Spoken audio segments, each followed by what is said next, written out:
The Nintendo DS released 20 years ago, and the DS stood for Donut Sandwich? No, that's not right. Dr. Syrup. That doesn't sound right either. We'll come back to the name. I first saw the DS at the store, and it took me by surprise.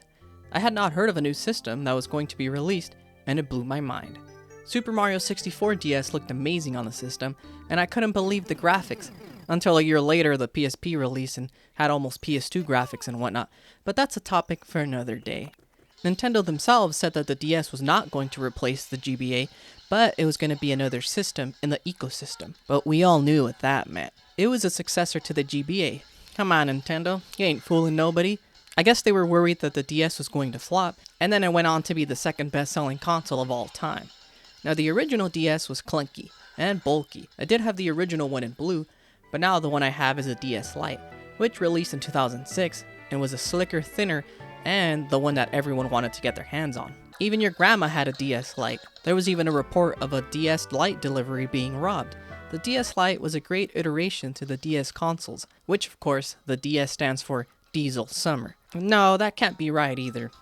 Anyways, the DSi, a bigger, better DS, and an even bigger one, the DSi XL.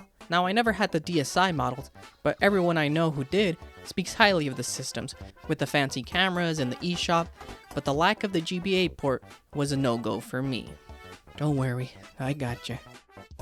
The Nintendo DS brought many older games like Mario 64, or remakes like the Pokemon Soul Silver and Heart Gold, Chrono Trigger, sequels to GBA games like the Mega Man Battle Network games, Super Sonic Warriors, the Mario and Luigi franchise, and countless new games, and of course games that appeal to the masses. The most important factor of the DS in being able to appeal to everyone was the touchscreen.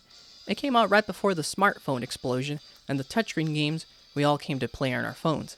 Ironically, a lot of DS games are stuck on the DS in terms of Switch ports. The Wii U actually had DS games on the system, but not a lot of people had that system. And it worked on the Wii U because the Wii U gamepad served as a second touchscreen.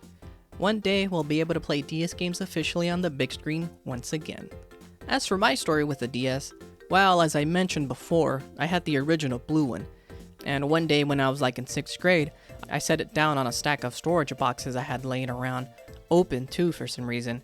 And then I went to go play some b-ball outside, and when I came back inside, I chucked the ball at the DS without thinking, and it fell, and all the boxes collapsed onto it, and when I picked it up, it had a broken upper screen.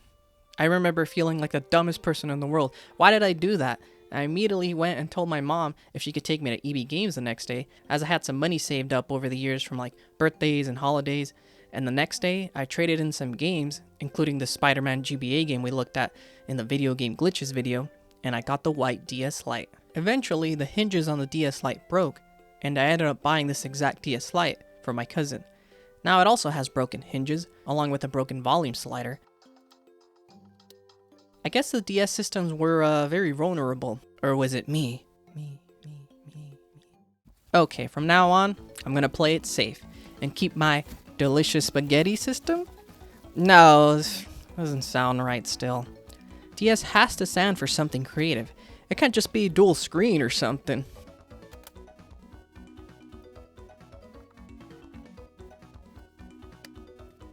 Alright everyone, I'll see y'all in the next one. I'm gonna turn off the camera before I break any more of my DS systems. Whoops, Butterfingers.